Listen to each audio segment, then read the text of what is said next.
Have you ever glimpsed a future so impossibly beautiful, so utterly perfect, that it defies all understanding?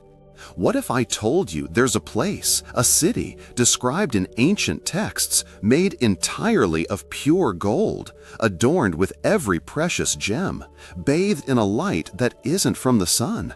A city without shadows, without night, without tears. Imagine that for just a moment. What kind of existence would that be? This isn't some fantasy novel. This is a profound mystery unveiled in the final book of the Bible, the Revelation of John. It speaks of the New Jerusalem, a city descending from heaven, a place so magnificent it beggars description. For years, this vision has captivated my mind, pulling me into a journey of wonder and quiet contemplation. I've wrestled with its scale, its impossible beauty, and what it truly means for us right here, right now. It started as a curiosity, a fascinating piece of ancient prophecy, but it quickly became something far more personal, a beacon of hope in a world often overshadowed by darkness. My journey into the mysteries of the New Jerusalem began not with a sudden revelation, but with a persistent whisper. Life, as we all know, can be relentlessly challenging. There are moments of doubt, seasons of weariness, and often a pervasive sense of longing for something more, something pure and untainted. I found myself searching, sifting through the noise, yearning for an anchor, a promise that transcended the fleeting joys and inevitable sorrows of this world. It was during one such period of seeking that I stumbled upon the vivid descriptions in Revelation. At first, it seemed too grand, too fantastical to be real, yet it drew me in with an undeniable magnetic pull. I felt like an explorer charting an unknown, celestial territory, armed only with ancient maps and a growing sense of awe. The Bible presents this city not as a metaphor for some abstract spiritual state, but as a tangible, glorious reality. John, exiled on the island of Patmos, was given a vision, an overwhelming sensory experience that he struggled to put into words. He saw, he heard, he felt the sheer weight of its perfection. Then I saw a new heaven and a new earth, for the first heaven and the first earth had passed away, and there was no longer any sea.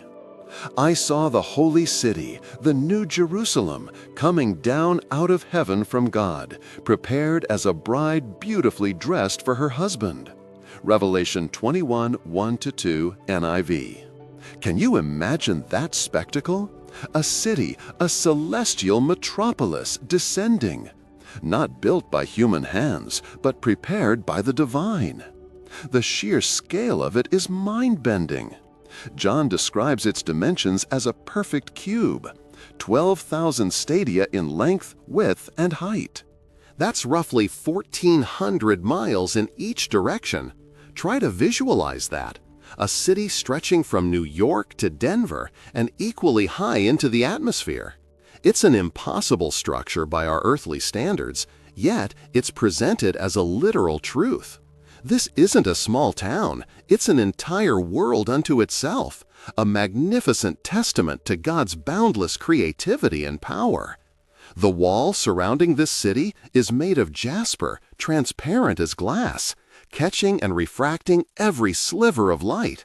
And the foundations? They are adorned with every imaginable precious stone: jasper, sapphire, agate, emerald, onyx, carnelian, chrysolite, beryl, topaz, chrysoprase, jacinth, and amethyst. Imagine walls that shimmer with the colors of the rainbow, each stone radiating its own unique brilliance, like a perpetual aurora borealis crafted by the divine.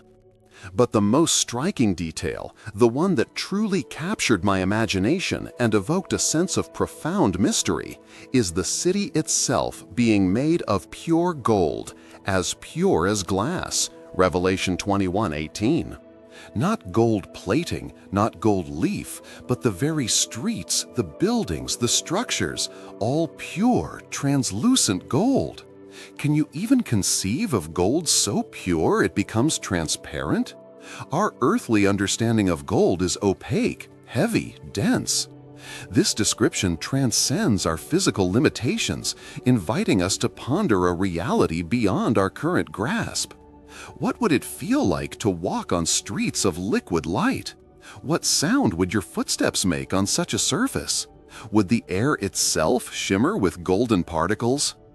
It paints a picture that is both familiar and utterly alien, inviting us into a realm of divine physics and transcendent beauty. This city has 12 gates, each made of a single pearl. Think about that. A single pearl, massive enough to form an entire gate. The sheer opulence, the beauty, the preciousness of it all is overwhelming. And through these gates there is perpetual access, for they are never shut. On no day will its gates ever shut, for there will be no night there. Revelation 21:25. No darkness, no need for security, no fear of intrusion. This speaks to a complete and utter peace, a state of absolute safety and belonging that is almost unimaginable in our fractured world. And here lies one of the deepest mysteries, the source of its light. There is no sun, no moon to illuminate this golden metropolis. Instead, the city does not need the sun or the moon to shine on it, for the glory of God gives it light, and the Lamb is its lamp. Revelation 21:23. The very presence of God and Jesus Christ is the perpetual, all-encompassing light.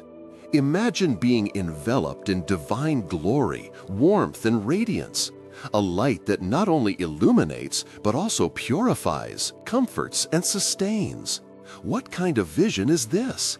It's not just about physical brightness, it's about spiritual illumination, a world where truth and goodness are the very atmosphere we breathe.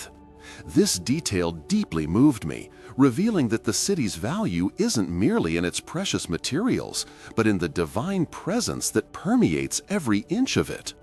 But the mysteries don't end with its architecture or its light. What is absent from this city is just as profound as what is present. I did not see a temple in the city, because the Lord God Almighty and the Lamb are its temple. Revelation 21:22.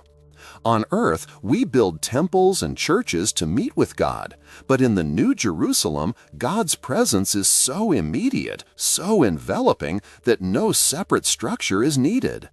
Every moment is worship, every breath is communion. There's no longer a veil, no barrier, no need for intermediaries, just direct, unhindered relationship. And perhaps the most emotionally impactful absence. He will wipe every tear from their eyes. There will be no more death or mourning or crying or pain, for the old order of things has passed away. Revelation 21:4. No more tears, no more death, no more pain. For someone like me, who has experienced loss, who has watched loved ones suffer, this promise resonates deeper than any golden street. It speaks to a fundamental healing, a restoration of joy and wholeness that our souls desperately crave. It's the ultimate antidote to sorrow, the final triumph over suffering. This is the promise that holds me, that anchors me. My own contemplation of this city slowly transformed from intellectual fascination to profound emotional resonance. I started seeing parallels, faint echoes of this perfect future, even in our imperfect present. Every act of kindness, every moment of selfless love, every flicker of hope in the face of despair seemed to carry a tiny spark of that New Jerusalem light. It's not about escaping our current reality, but about finding meaning within it, knowing that there is an ultimate destination, a home prepared for us. One evening, I found myself sitting quietly, a sense of overwhelming peace washing over me as I reflected on these verses. The vision of the New Jerusalem wasn't just a distant hope anymore. It felt like a living truth, influencing my perspective on daily struggles. I thought about the small, precious moments of connection I share with others, the fleeting beauty of a sunset, the comforting sound of rain. These earthly joys, as beautiful as they are but whispers of the unending joy promised in that golden city. It brought a profound sense of gratitude for the simple things, knowing they point to something infinitely greater.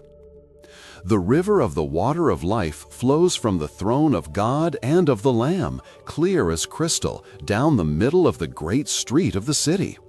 And on each side of the river stood the tree of life, bearing 12 crops of fruit, yielding its fruit every month. And the leaves of the tree are for the healing of the nations. Revelation 22:1-2. This is the culmination, the ultimate climax of the vision. A vibrant, sustaining life source freely available. Not just physical life, but spiritual vitality, renewed purpose, and everlasting health. The leaves for the healing of the nations speaks to a complete and final restoration, not just for individuals, but for all humanity, bridging divides, erasing old wounds. It's a vision of perfect unity and flourishing.